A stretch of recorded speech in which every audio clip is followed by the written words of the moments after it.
Je suis ravi de vous retrouver. Vous êtes bien sur Planète 360. Il a sorti sa plus belle chemise pour nous.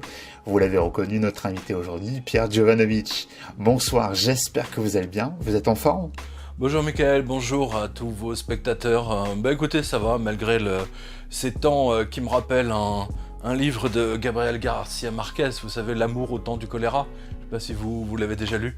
C'est très intéressant, c'est rempli de surnaturel et de virus et de pas mal de choses. Allez, plus sérieusement, on va revenir ensemble sur l'actualité économique et politique du moment. Les bourses mondiales ont vécu une semaine particulièrement difficile. Depuis le lundi 9 mars, l'économie est désormais frappée de plein fouet.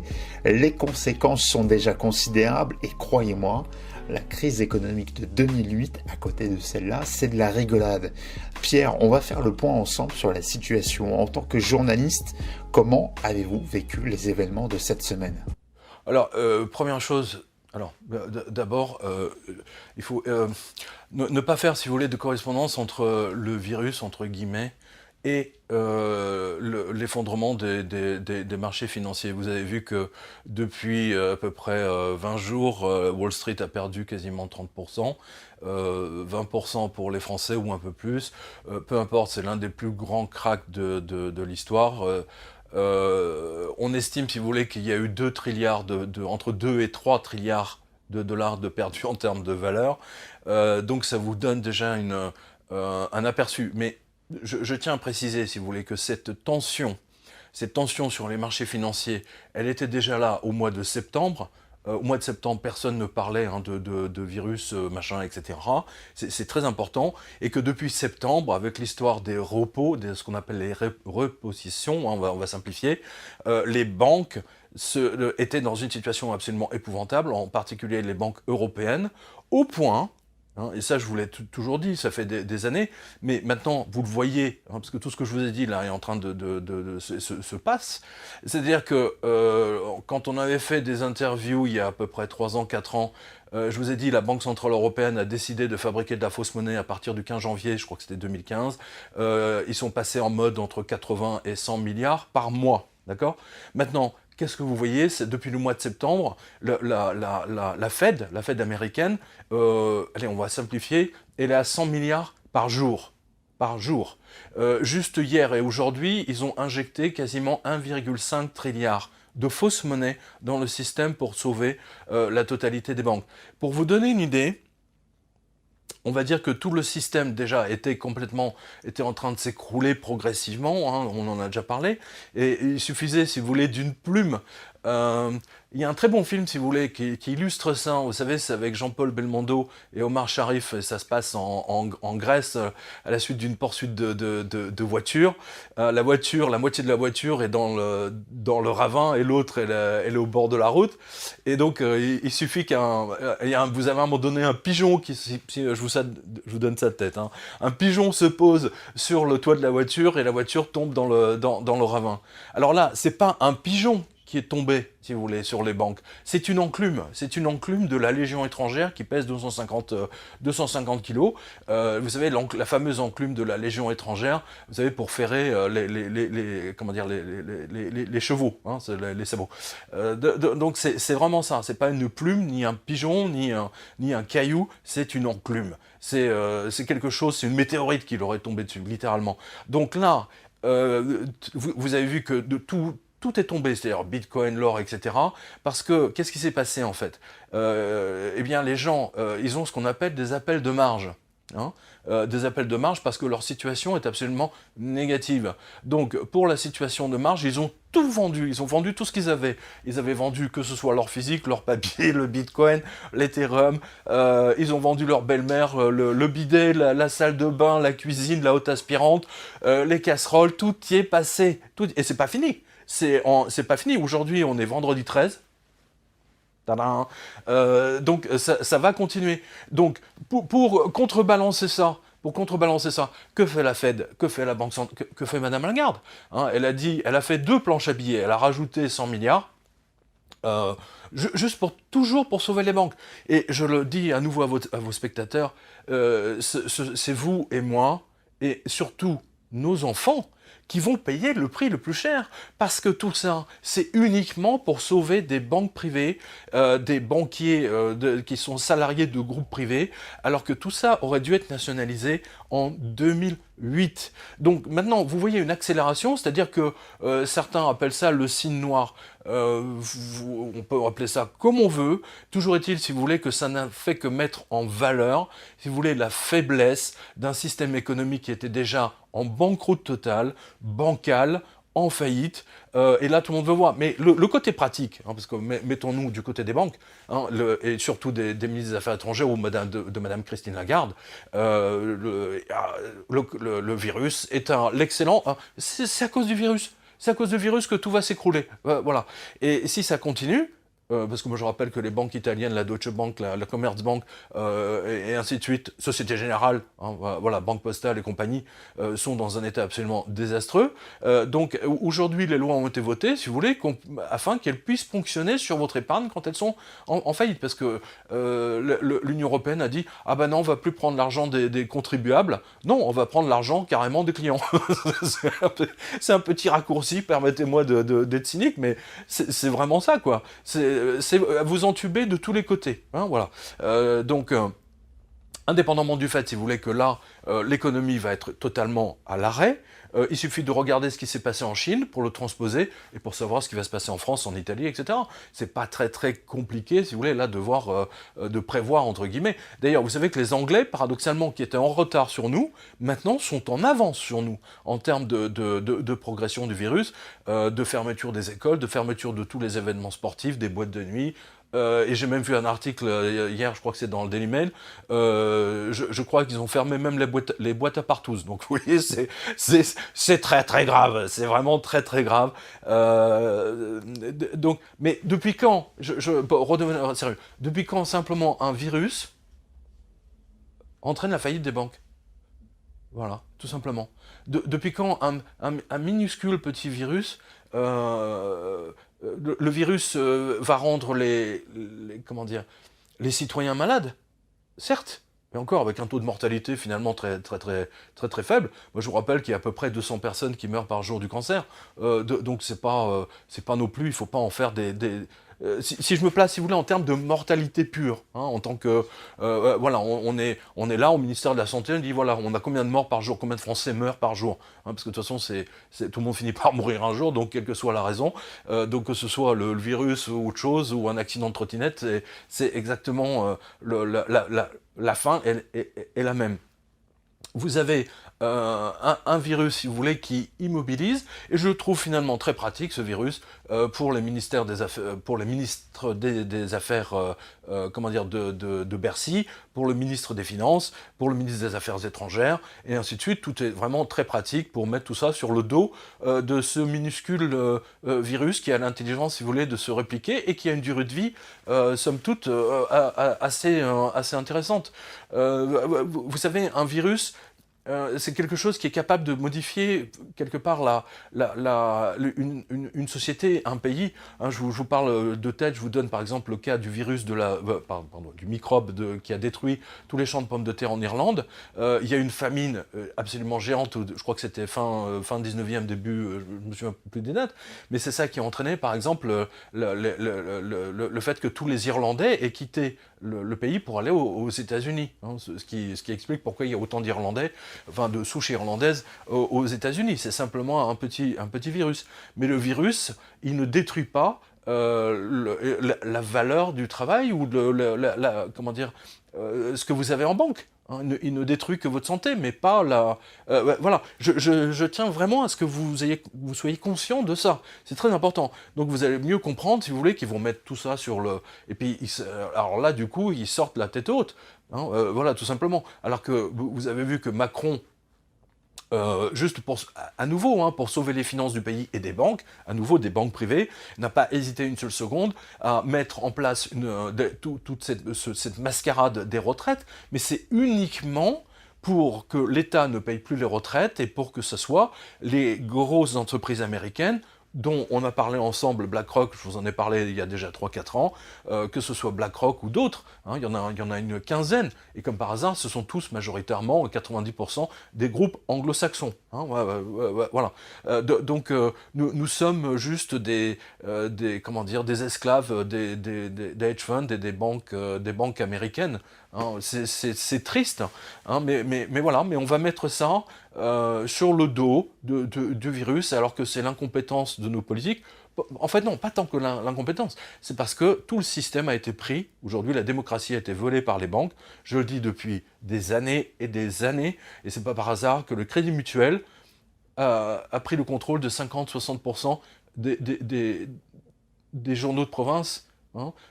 C'est pour désinformer les Français et pour ne jamais parler de la crise et des banques en faillite, tout simplement. Alors, du côté de Pékin, le porte-parole du ministère chinois des Affaires étrangères accuse les États-Unis d'avoir apporté le virus en Chine du côté de Wuhan. À côté du marché à Wuhan, et il se trouve que justement à côté de, peut-être à 2 km ou 3 km à vol d'oiseau, il y avait un laboratoire biologique, de guerre biologique, qui a d'ailleurs été mis au point par les Français, en grande partie, dont le mari de Madame Agnès Buzyn. C'est intéressant. Le monde est petit. Hein, je vous l'ai toujours dit que le monde était très petit. Bref, écoutez, c'est une accusation extrêmement grave. C'est une accusation extrêmement grave. D'ailleurs, les Iraniens aussi ont remis une couche, mais c'était même avant les Chinois, parce que les scientifiques iraniens, comme les scientifiques chinois, ont étudié le virus. Et bon, c'est pas mon domaine, donc je n'en sais rien. Mais tout ce que je peux vous dire, si vous voulez, c'est que ça arrange bien les démocrates américains qui, depuis qu'ils ont échoué à empêcher Trump, hein, donc ça c'était il y a 2 mois, hein, grosso modo, ou 1 mois et demi, je ne sais plus, eh bien rêvaient, si vous voulez, de quelque chose qui pourrait déclencher une crise financière massive, afin que Wall Street s'effondre, et surtout, donc, ce qui entraînerait à ce que Donald Trump ne soit pas réélu. Voilà. J'invente rien, c'était dans le Washington Post, dans le New York Post, dans le Wall Street Journal, New York Times, partout vous avez même un super dessin, une caricature humoristique sur le sujet. Donc dans leur rêve le plus fou, hein, de Madame Nancy Pelosi, s'est réalisé. Hein, grâce à ce virus, voilà, tout simplement. Donc bon, maintenant les Chinois, d'ailleurs, j'ai vu que le ministre des Affaires étrangères demandait des comptes aux Américains parce qu'ils cherchent effectivement le patient zéro. Alors précisons là-dessus, parce que là il y a quand même une précision importante à apporter. Dans le sens où toute cette opération, enfin, si opération a lieu, ou peu importe qui l'a fait, de toute façon maintenant le monde entier va être touché, l'équivalent du WhatsApp chinois, vous retrouverez ça sur ma revue de presse, hein, si vous voulez les liens, etc., toutes les infos. Le WhatsApp chinois avait déjà commencé à censurer le terme virus, etc., dès le mois de janvier, c'est-à-dire dès le 3 ou 4 janvier.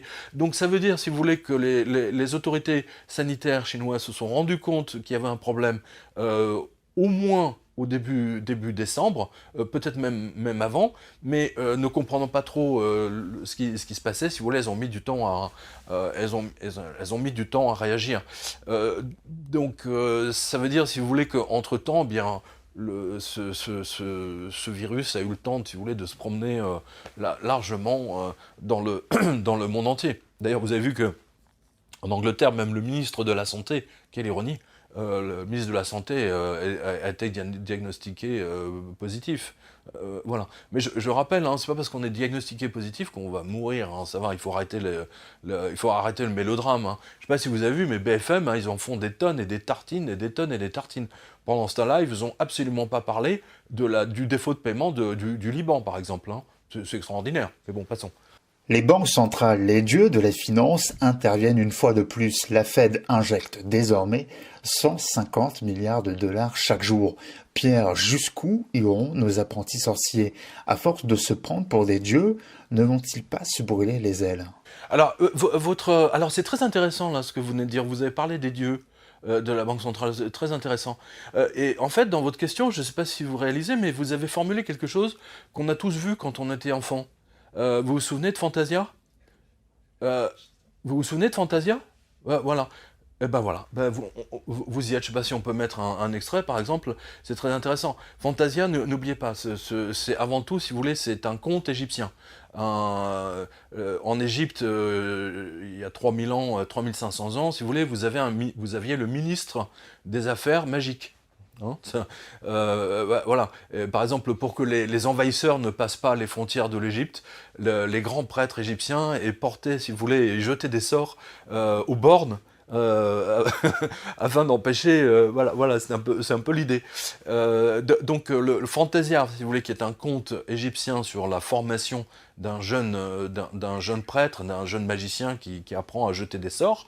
Eh bien, vous avez vu qu'à un moment donné, puisqu'on parle de liquidité. Hein, donc c'est vraiment ça. Vous avez vu qu'il perd le contrôle, et à un moment donné, vous avez tous les balais, si vous voulez, qui ne s'arrêtent plus. Et on est exactement là-dedans. Voilà, on est exactement là-dedans. Et aujourd'hui, si vous voulez, ils ont perdu le contrôle. Donc maintenant, c'est jusqu'à la fin. Et ça va déclencher une... Enfin bon, vous savez ce que j'en pense. Dieu seul sait si j'ai prévenu tous les spectateurs, tous mes lecteurs, depuis des années. La crise de 2008 n'a pas été réglée. Tiens, qui voilà. Bah oui, ma puce. Allez, viens. Ah. Bon, on a le chat qui veut... Oui, t'es là. Allez, tu vas faire tes...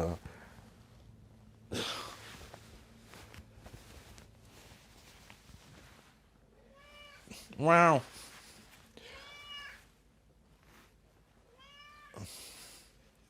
Elle a fait sa déclaration qu'on dédie à Christine Lagarde. Madame Lagarde, vous avez...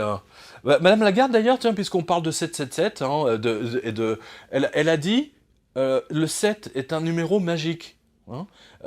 Vous avez cette vidéo, d'ailleurs, vous pouvez la retrouver, parce qu'elle a fait cette conférence, elle a parlé de ça, très précisément, au club des journalistes étrangers, à Washington. Hein, voilà, puisqu'on parle de magie. Hein. Donc vous voyez que Madame Lagarde est au fait, elle sait de quoi elle parle. Et donc là, vous êtes dans une opération magique qui va tourner au cauchemar, tout simplement. Voilà. C'est marrant parce que à chaque fois que à chaque fois qu'on a une interview, elle vient, hein, elle vient faire. Ça va beaucoup plaire, ça va beaucoup plaire. Vous savez que dans les dédicaces, j'ai beaucoup de lecteurs et de lectrices qui m'offrent des petits trucs pour le chat, vous voyez. Ouais, voilà, bon, écoutez. Donc pour terminer sur le sujet, je pense qu'il est plus que jamais utile, si vous voulez, de transformer votre épargne en quelque chose de solide.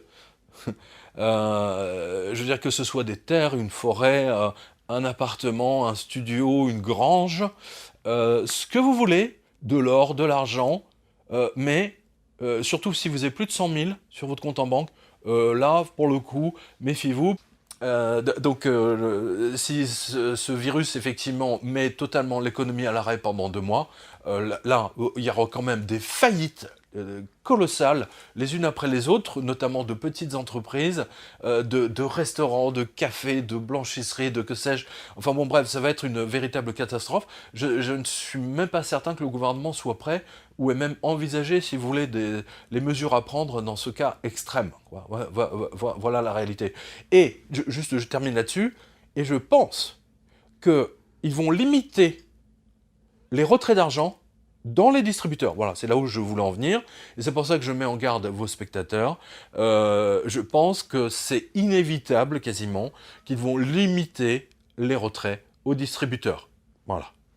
Je me permets de reprendre votre tweet qui m'a fait rire et qui résume bien la situation. Ils sont complètement fous. Pendant que les gens seront privés de salaire pour chômage technique, Lagarde imprime du Monopoly pour sauver les banques. Je partage votre tweet. Nous sommes vraiment gouvernés par des fous.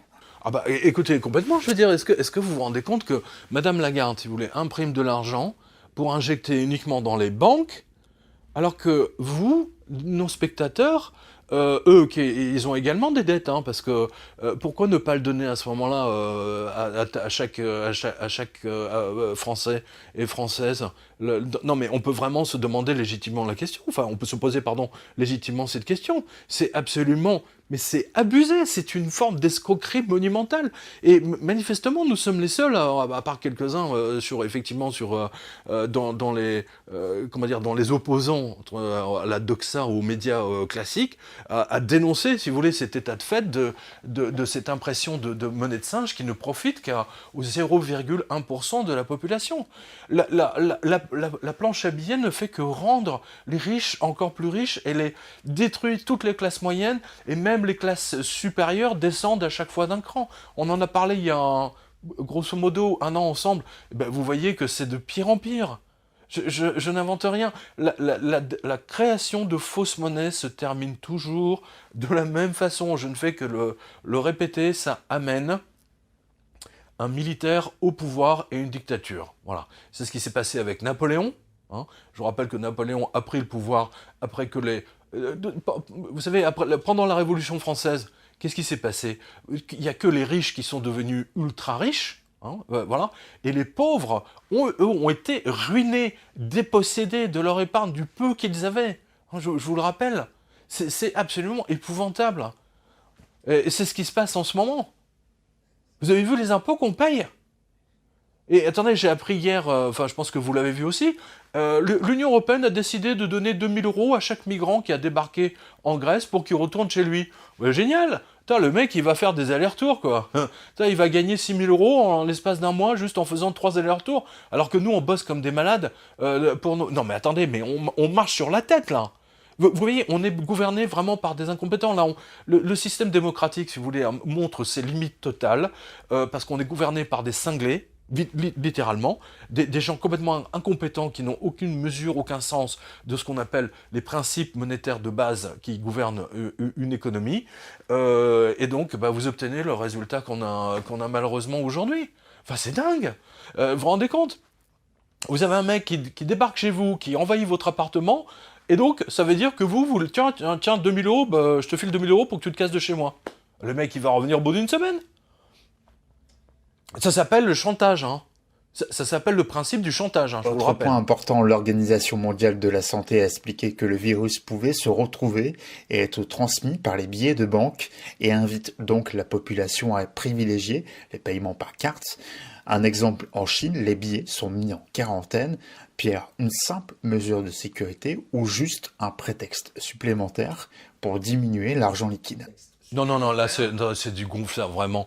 D'abord, vous avez une note, je crois que c'est une note de Dépêche Reuters qui était tombée il y a à peu près 3-4 jours, d'un virologue, un expert allemand qui a dit, mais attendez, je veux dire, il n'y a pas plus de virus sur un billet de banque, etc. Là, c'est le nouveau prétexte, si vous voulez, c'est la guerre contre le liquide pour sauver les banques.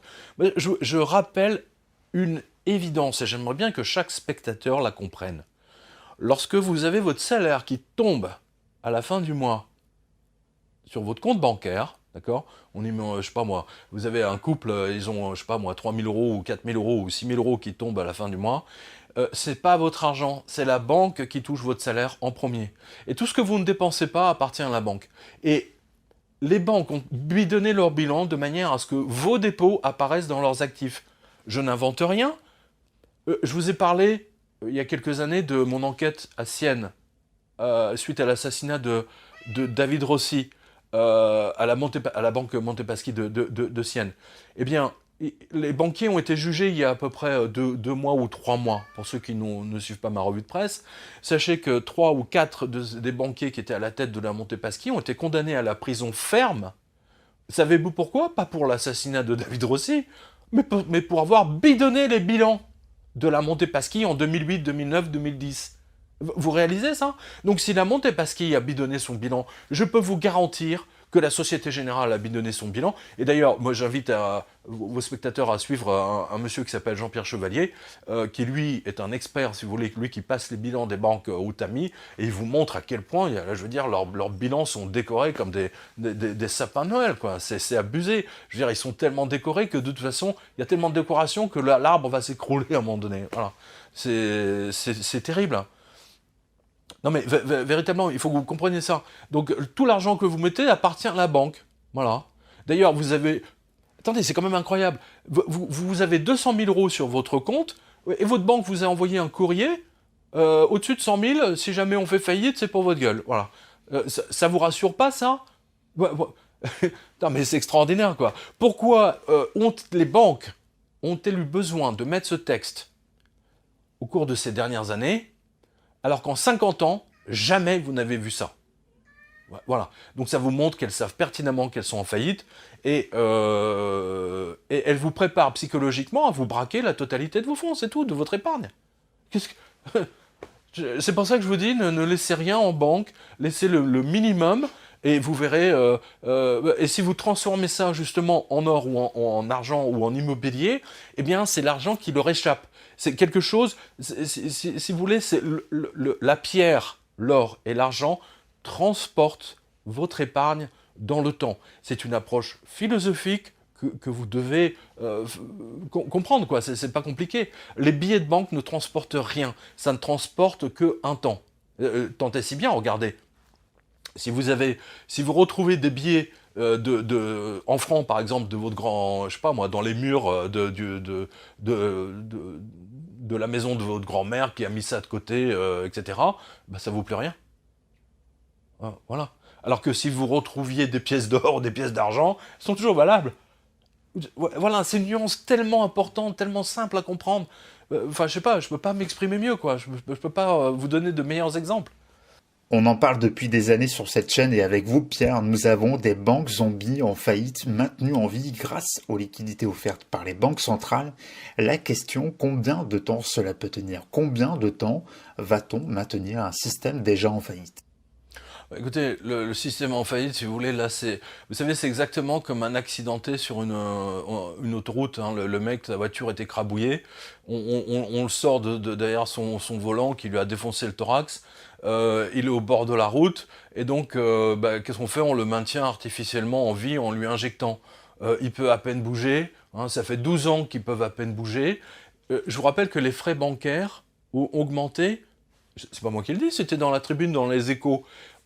Les frais qu'on vous ponctionne sur votre compte ont augmenté de 1000% entre 2008, comme par hasard, entre 2008 et aujourd'hui. 1000%. Ça veut tout dire. 1000%. Et les gens ne peuvent rien, ne peuvent même pas les en empêcher puisqu'on est prisonnier des banques. Hein, voilà. Donc, ils vont continuer. Là, hier, écoutez, ils ont déversé 1500 milliards. Peut-être à la fin du mois ou à la fin de l'année, ils vont dépenser, ils vont balancer 1, trilliard tous les jours ou toutes les heures. Toutes les heures. Écoutez, mécaniquement, c'est destiné à l'effondrement total. Je vais vous le montrer par une autre façon. Oui, j'imagine qu'il y a beaucoup de mathématiciens parmi vous. Hein, il y a quand même des gens qui ont bac plus 20, hein, ça devrait le faire. L'endettement, c'est un exemple que je donne toujours, l'endettement de chaque Américain vivant, je parle du bébé jusqu'au vieillard, d'accord, est de 350 000 $ par tête, par habitant. Est-ce que vous pensez véritablement que cette dette est remboursable? Faites vos comptes, hein, alignez les chiffres, les matheux, hein, et vous allez voir. Et donc, qu'est-ce que... Alors, justement, on rattache l'information.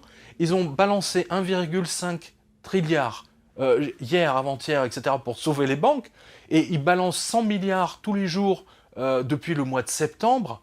Mais attendez, mais est-ce que vous réalisez? Ça va pas être 350 000 $ par tête de pipe, ça va être 1 milliard par tête de pipe, à ce niveau-là. Et à un moment donné, il y aura la rupture. C'est obligatoire, c'est mathématique. Voilà. Alors, vous avez la possibilité, moi je vous rappelle, là pour le coup, j'invite vraiment vos spectateurs à lire mon livre Adolphe ou la vengeance de la planche à billets, parce que là, vous avez tout. Et qu'est-ce que ça vous montre? Ça vous montre que la confiance, après la période Weimar, la confiance est revenue uniquement parce que Chartres a décidé d'arrêter les frais, d'accord? Ils ont dit, je reviens, l'or va garantir la monnaie. il n'avait pas beaucoup d'or, mais ça, psychologiquement, ça a vraiment rassuré les gens. Et ensuite, il a imposé ce qu'on appelle l'autarcie. C'est-à-dire, on achète à l'étranger que les choses dont on a besoin. Tout ce qu'on peut fabriquer nous-mêmes, tout, que ce soit les vêtements, les voitures, etc., on le fait nous-mêmes afin que l'argent, les richesses qui sont créées, soient créées et circulent dans notre pays. Or, qu'est-ce que vous voyez avec ce virus? C'est là où c'est génial. C'est que vous voyez les limites de la mondialisation. Vous voyez que, par exemple, les masques, on est infoutu en France de créer suffisamment de masques. Vous avez une petite usine ou une autre, vous avez peut-être 2 usines en France ou 3 maximum, mais qui ne sont même pas capables, si vous voulez, de fabriquer. Parce que je vous rappelle qu'un masque, ça dure 3 heures, 4 heures. Hein, l'efficacité du masque, hein, bon, suivant les modèles, etc. Ouais, peu importe. On va dire un masque dure une journée. Hein, voilà. Attendez, mais il faut en fabriquer, je sais pas moi, 1 milliard de masques pour passer les 2 mois, pour que les gens puissent les changer, etc. On n'a absolument pas la capacité. On a fermé tous ces trucs. C'est les Chinois qui les fabriquent. Voilà. Aujourd'hui, vous avez tout un tas d'usines de chez Apple, tous les trucs informatiques, etc. Ils sont complètement bloqués parce que tout était fabriqué en Chine et que les mecs, du jour au lendemain, ils se retrouvent bloqués parce que les Chinois ne bossent plus. C'est extraordinaire. Donc là, vous voyez les limites de cette folie furieuse de la mondialisation. Parce que cette mondialisation des heureux, des ultra-riches, c'est quoi? Ça s'appelle l'esclavage. C'est l'esclavage moderne. D'accord? Je reviens toujours à cet exemple. Aujourd'hui, si vous, cher spectateur, vous deviez avoir un esclave chez vous, comme au temps de Rome, hein, sous Jules César ou sous Auguste, hein, si vous aviez par exemple un Ibère, ou un Wisigoth, un Wisigoth chez vous, ou une Wisigoth, hein, une esclave chez vous, écoutez, aujourd'hui, vous devriez, elle va vous coûter, ou il va vous coûter, minimum 600 à 800 euros par mois. Ne serait-ce que, il faut que votre esclave mange tous les jours, hein, on est bien d'accord, il faut le blanchir, hein, il faut qu'il se lave, etc. Enfin bon, voilà, donc ça va vous coûter, il faut le loger aussi, hein, voilà. Donc ça va vous coûter minimum, allez, vraiment, hein, vous lui jetez juste quelques cuisses de poulet une fois tous les 2 jours, ça va vous coûter 600 euros par mois, d'accord? Mais qu'est-ce que vous avez avec cette mondialisation?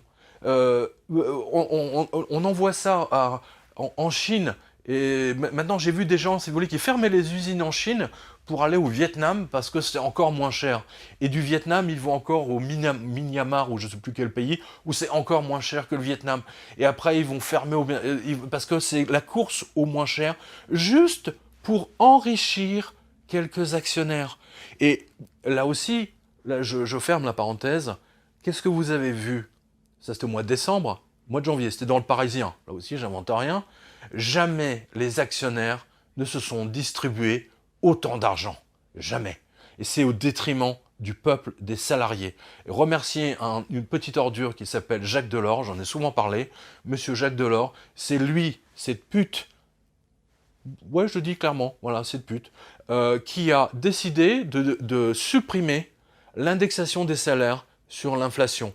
Et si vous regardez tous les graphiques, c'est à partir de ce moment-là que les salariés, que les classes moyennes ont commencé à être détruites. Voilà, c'est à la fin des années 80, je ne sais plus, je crois que c'est 83, 82, 83, 84, bon, vous retrouverez les informations. Et depuis lors, c'est un appauvrissement global. Regardez ce qui s'est passé avec les lits. Regardez ce qui s'est passé avec les lits.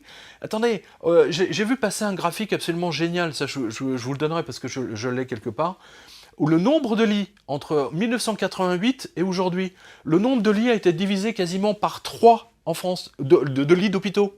Alors que le nombre d'habitants a quasiment doublé. Attendez, il y a un vrai problème.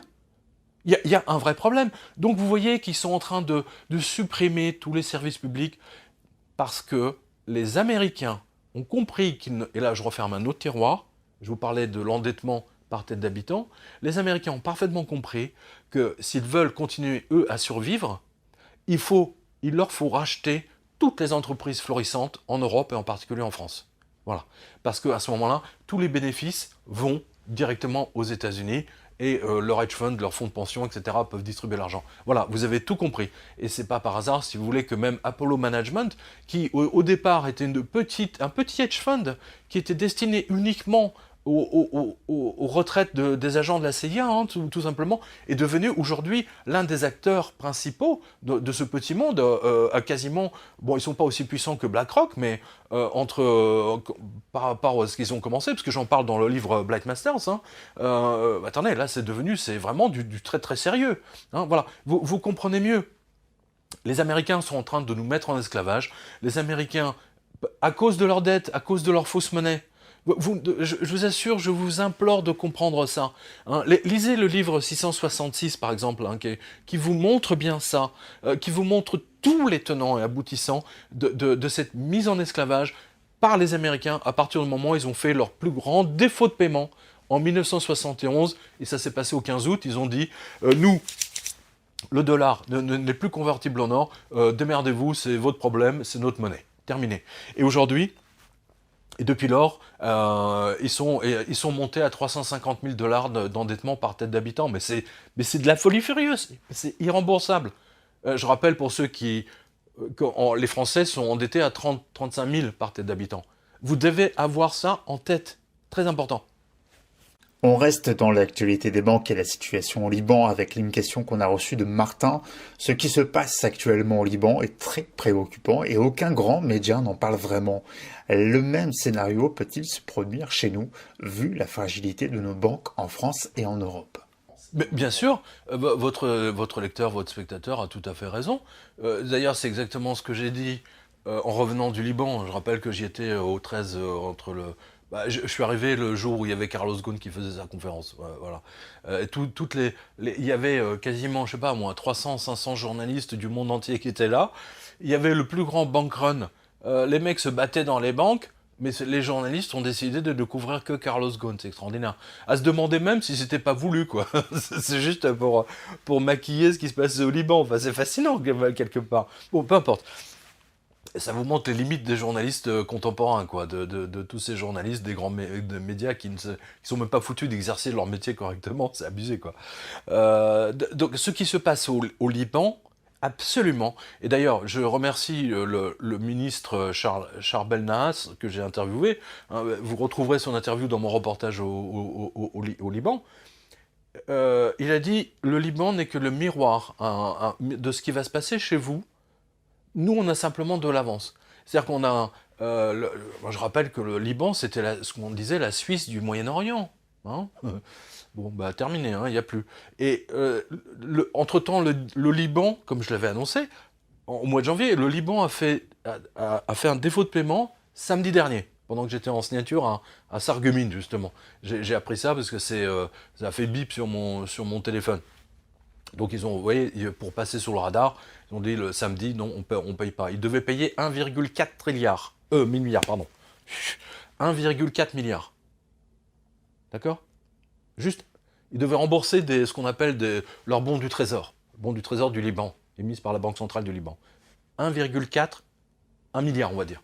On simplifie, d'accord ?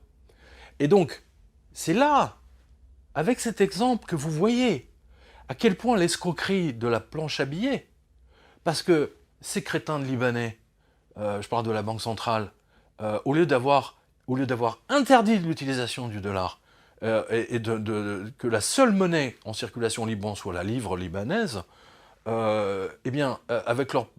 Je veux dire, ils peuvent même pas créer avec leur planche à billets, ils sont même pas pu rembourser.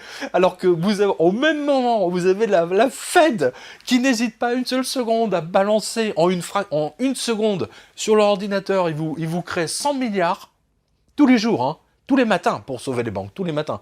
Et là, vous avez les Libanais, les pauvres Libanais qui sont... mais c'est à pleurer, quoi. Vous voyez l'escroquerie de la planche à billets ?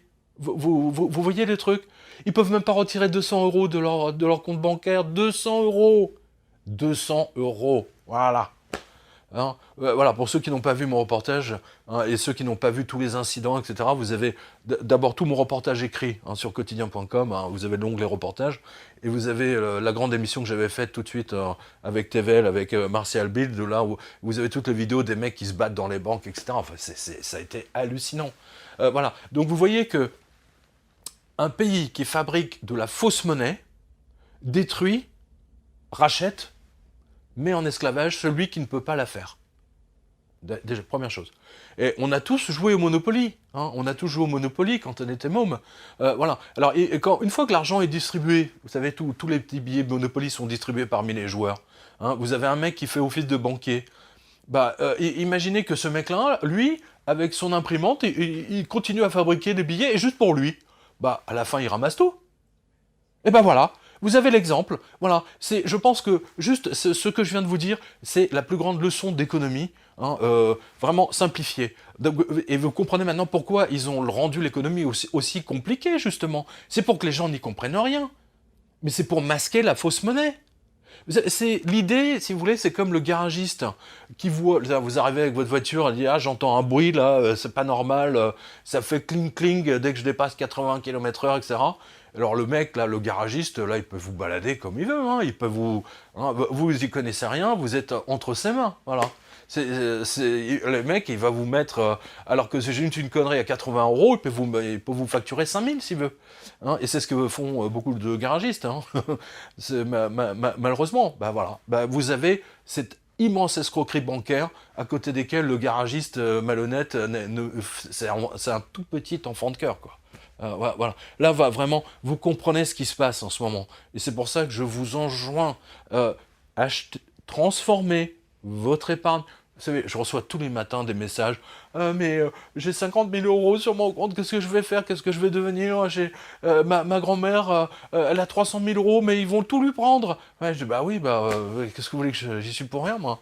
Voilà, bougez-vous, quoi, bougez-vous. Alors Pierre, on a reçu beaucoup de questions de clients de la Banque Postale. Je prie pour eux, voilà. Je prie pour eux.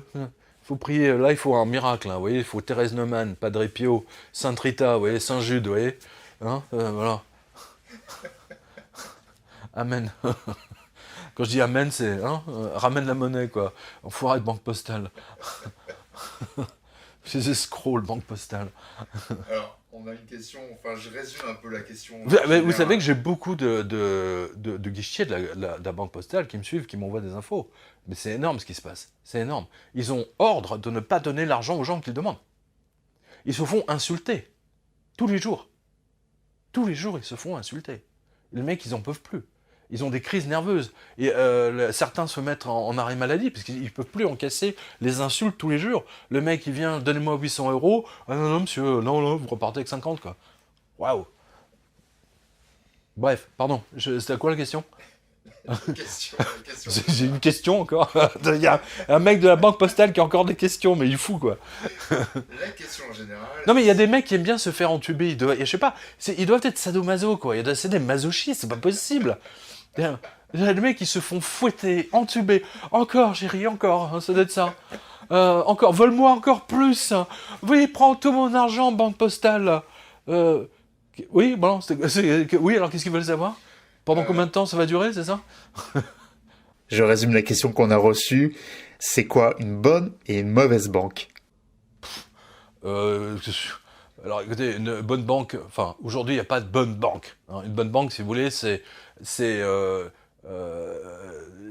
comment dire, c'est une banque où vous avez, je sais pas moi, vous avez 20 000 €, vous allez à la banque, vous leur donnez-moi mes 20 000 €, ça c'est une bonne banque. Voilà, c'est tout. Ouais, voilà, ça existe plus, hein, je vous préviens.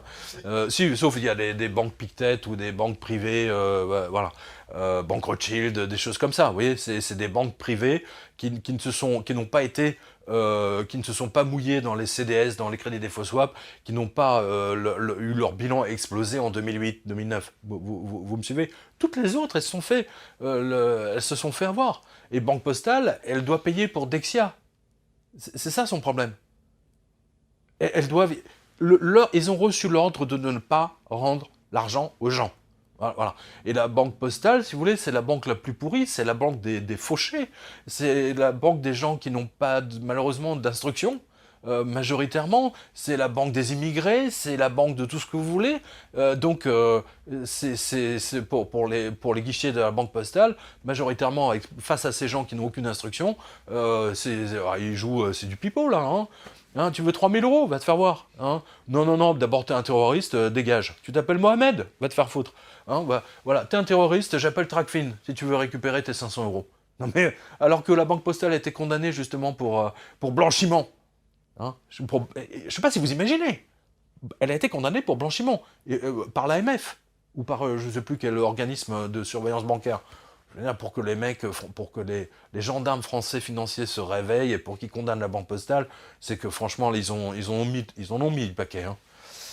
Alors, la question, c'est qu'est-ce qu'ils veulent savoir? Qu'est-ce qu'une bonne banque? Bah voilà, je viens de vous répondre. Non, mais moi, franchement, être à la banque postale, mais il faut être cinglé aujourd'hui. Attendez, si vous avez... écoutez, moi, je préfère encore être dans une banque qui est décente. Ouais. Il y a plein de gens qui me demandent c'est quoi la... Bah, écoutez, aujourd'hui, la moins pire. Je dis bien, c'est pas la meilleure. Hein. Je dis c'est la moins pire. C'est la BNP. C'est tout. Pendant combien de temps? Je sais pas. Hein. Mais en tout cas, c'est 10 fois mieux que la banque postale. Hein, ça fait des années que je vous le dis. Et d'ailleurs, je pense que la BNP devrait... Là, je devrais avoir ma statue au siège social de la BNP. D'ailleurs, vous avez vu que la BNP, à propos de siège social, ils ont vendu leur siège social. Ils ont vendu leur... Vous savez, quand une banque commence à vendre sa maison historique, c'est que ça va très très mal. Hein, voilà. Ils vont aller s'installer, je sais pas où, dans une banlieue pourrie, où ils payent pas d'impôts, où les salariés ils vont mettre 3 heures en transport en commun pour y aller. Enfin bon, je vous épargne les détails. Mais enfin bon, pour que la BNP vende son siège historique, ça veut dire que elle-même, elle est obligée de faire des économies graves, quoi. C'est ça que ça veut dire. Et pour l'avoir visité, le siège social, je peux vous dire que c'est magnifique, hein, sublimissime. Et imaginez que le PDG de la banque avait son ascenseur privé, juste pour monter 2 étages. Hein. Et attendez, c'est pas fini. L'ascenseur en bois travaillé avec des munes et des artistes, hein, et avec des strapontins. C'est-à-dire que juste pour 3 étages, vous avez le strapontin pour vous asseoir. Et quand vous arrivez, vous avez des emplacements pour mettre vos jetons de présence. C'est tout à fait extraordinaire. Voilà, donc je remercie Claude Wright, qui était le grand patron de l'informatique à la BNP, avec lequel j'ai eu beaucoup de plaisir à travailler pendant des années en tant que journaliste informatique. Alors, pour conclure l'entretien, Pierre, sera-t-il possible de sortir un jour de la spirale infernale des crises à répétition? Les politiques, les banquiers centraux vont-ils un jour arrêter de jouer les apprentis sorciers? Non, parce que là, ils ont lancé la machine, si vous voulez. C'est une machine infernale. Vous pouvez pas l'arrêter. D'ailleurs, vous le voyez bien. Regardez les montants qu'ils faisaient en fausse monnaie, et ne serait-ce qu'il y a un an, et regardez les montants qu'ils font aujourd'hui. Avant, c'était par mois, maintenant, c'est par jour. Et c'est ce que j'ai dit dans plusieurs vidéos. Demain, ça va être par heure. Et après, ça va être quoi? Ça va être par minute. Tout le système va s'arrêter. Hein, la couronne est le bon prétexte pour arrêter le truc en disant « Ouais, nous sommes en faillite, c'est à cause de ça. Interdiction de retirer plus de 50 euros ou 100 euros par... Voilà, on va y venir au Liban, vous inquiétez pas, on va y venir. De toute façon, le système bancaire libanais était un Ponzi total, exactement comme le système européen, tout simplement. Là, j'invite pour bien comprendre ce qui s'est passé au Liban, hein, parce que c'est ce qui va se passer en France et ailleurs, hein, c'est pas compliqué. Hein. Les Anglais s'en sortiront mieux. Les Anglais s'en sortiront mieux. Parce qu'ils ont su garder leur monnaie. Ils ne sont jamais tombés dans la zone euro. Ils s'en sortiront mieux que nous, ça c'est sûr. Merci Pierre, je vous souhaite une très bonne soirée. N'oubliez pas de vous abonner à la chaîne et un pouce vers le haut pour le référencement de la vidéo. Merci à vous et à très bientôt. Écoutez, merci à vous. Et puis là, j'invite vos spectateurs à s'abonner à mon fil Twitter. Parce que là, c'est vraiment important. Hein, même si je suis en shadow banning sur Twitter, hein, c'est absolument hallucinant. Je vous invite vraiment à suivre ce qui se passe et également à me retrouver pendant les signatures. Alors, je ne sais pas si... Là j'ai une signature à Vierzon. Et une autre un peu plus, je ne sais plus dans quelle ville, vous le montrerez. Hein, donc, restez sur mon Twitter ou sur la revue de presse, parce que la signature de Vierzon, je la maintiens. Sauf, effectivement, en cas d'interdiction globale pour tout le monde de sortir, etc. Voilà. Donc je serai à Vierzon le 27, comme prévu, sauf interdiction du gouvernement de se déplacer. Voilà, je tiens à le préciser parce que cette vidéo sortira un petit peu, largement avant. Mais je vous remercie en tout cas pour cette vidéo parce que c'est vraiment important de comprendre, je veux dire, des milliards. Avant c'était par mois, maintenant c'est par jour. Hein, et je vous dis, demain ça va être par heure. Voilà, tout simplement. Voilà, c'est la fausse monnaie. Mais vous, chers spectateurs, quand vous avez plus d'argent à la fin du mois, vous ne pouvez pas imprimer avec votre Hewlett Packard, avec votre LaserJet, etc., votre Epson. Vous pouvez pas imprimer les billets de 100 € ou de 500 € pour les faire vos courses. Hein, vous comprenez ça? Ça ne profite qu'aux ultra riches. Voilà. Merci à vous.